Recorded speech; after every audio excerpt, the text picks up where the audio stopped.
Amici bellini e anche amici meno bellini, perché poi questo video essendo per l'Italia potrebbero esserci amici di tutte le nazionalità, ma non è detto che gli amici di altre nazionalità o di altri tifi possano essere meno bellini. Non è vero, ve lo dimostrate voi nei commenti.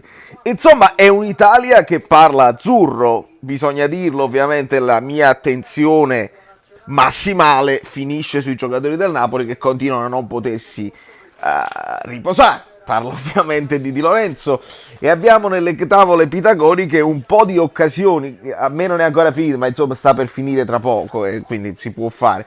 Nel momento in cui entra Pafundi, entra Pinamonti, entra anche Chiesa, vediamo un po' che è successo, perché è un'Italia che insomma sì, vince 3-1, ma non facciamoci illudere da questo risultato rotondo, perché l'Albania ci ha messo in grosse difficoltà. Nel primo tempo io mi sono segnalato da solo, un po' presuntuosi, sai, un po' bastoni, l'ho visto un pochino, cioè, vabbè, tanto sono più forte. No, perché ti fa e devi costringere, devi fare il fallo di calcio d'angolo. E lo stesso di Marco, il colpo di tacco, quindi un po' di presunzione Italia. Dopodiché si rendono conto che devono fare qualcosa, perché arriva il gol di Ismaili. Ci sono molte facce conosciute in questa Albania, non solo il nostro carissimo e direi a cui noi siamo sempre affezionati, ma ci sono Ismaili, Bairami, Youssai. E insomma, l'Albania passa in vantaggio. Ho visto almeno un Raspadori sempre venire incontro, sempre legare bene con il centrocampo e sempre giocare di prima.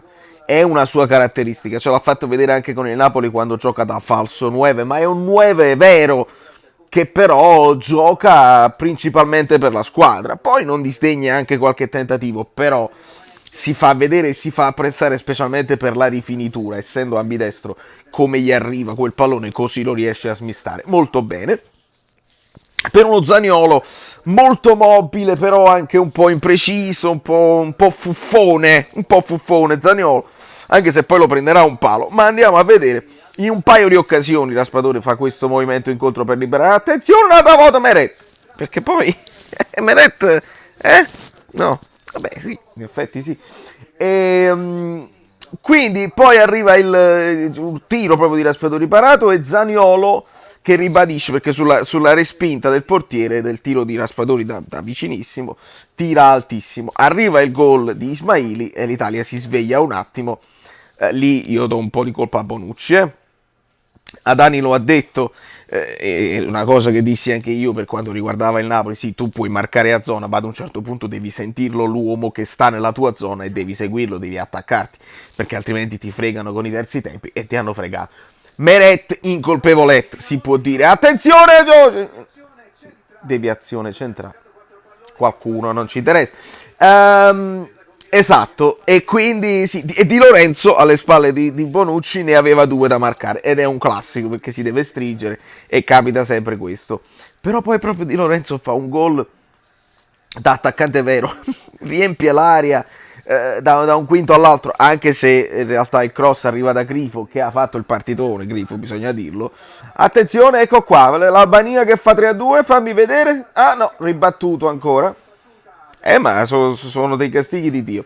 E quindi grande gol di Di Lorenzo. Di Lorenzo voglio sottolineare il fatto che ho notato fare dei movimenti spallettiani che ad un certo punto, sai, ad andarsi anche a prendere lo spazio che era di nessuno, con la speranza che poi la sua zona venisse poi occupata da qualcun altro, e non sempre l'ho visto fare. Ragazzi, di base noi dobbiamo ricordarci che le nazionali è difficile vederle giocare bene come le squadre di club, perché c'è poco tempo per studiare, per fare moduli, per fare schemi.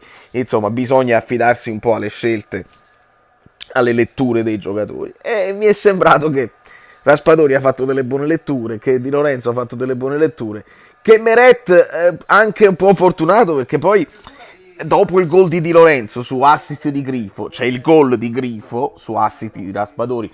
E lì io dico Raspadori testa alta, perché recupera quel pallone, quel mezzo contrasto, poteva andare anche lui al tiro, ma alza la testa, vede meglio piazzato il compagno e gli regala a tutti gli effetti il gol.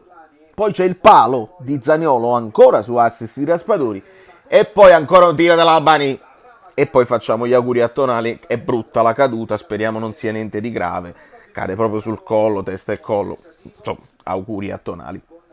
Nel secondo tempo succede un po' di tutto, ancora un palo di Grifo, ancora su assist di Raspadori, la traversa di Usuni, due parate di Meret, Bairami ancora una traversa, poi c'è il gol di Grifo che la chiude su assist di Verratti e poi c'è spazio ancora per un altro paio di parate di Meret, un paio di parate diciamo di distinto, di reattività, è una cosa che noi sappiamo di Meret, tra i pali è molto bravo a scendere velocemente, magari nelle uscite no, però ho visto anche che non è stato molto coinvolto dalla difesa. Bonucci in un paio di occasioni gliela poteva dare indietro, ha preferito mantenere palla.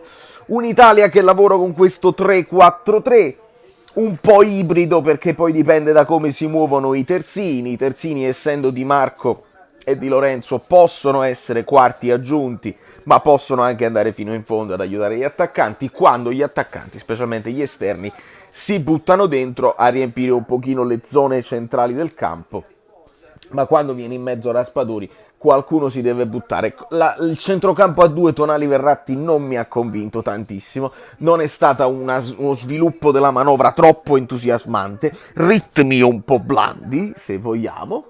E poi nel secondo tempo Ricci per esempio piace, Ricci è un centrocampista che piace e non credo ci sia molto altro da dire perché poi sì, ci sono i vari... Pare che Mancini veramente voglia avere questo record di esordi, di farli esordire il più possibile, sono tutte amichevoli e questo a noi non ci interessa.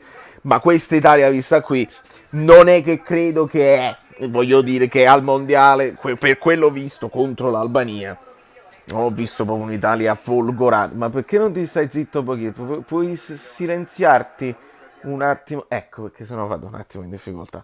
Insomma, non un'Italia secondo me sfavillante. I giocatori della mia squadra mi hanno anche convinto perché poi mi ha detto qualche parata l'ha fatta. Le traverse erano tutte imparabili. Di Lorenzo ha segnato, Raspadori assist a Gogò, si è comportato bene. Riposo per Politano. E poi per le altre partite Lozano ha giocato un mezzo tempo con il suo Messico, Argentina che ha fatto 5 gol, la Polonia ha vinto 1-0 ma credo che Zielinski non abbia giocato, non lo so, me lo potete far sapere voi nei commenti. E domani poi ci sono altre partite che secondo me dovremmo cominciare a vedere. Vediamo con il che fare se ci riusciamo perché domani si torna al lavoro e quindi un po' complicata. Però da New York, Valerio Fluido è tutto, un'Italia che non ritmi incredibili, però mi godo l'atteggiamento positivo dei miei ragazzi perché poi è importante. Riposare non si possono riposare, magari si riposeranno più in là. Però va bene così anche per un Raspadori che con il Napoli c'ha meno spazio. Di Lorenzo poteva pure riposare, ma chi altro c'è deve giocare sempre lui. È il robot, è il robot. No, sono esseri umani, non si può essere marziani sempre. Fateli riposare, vi prego, fateli riposare.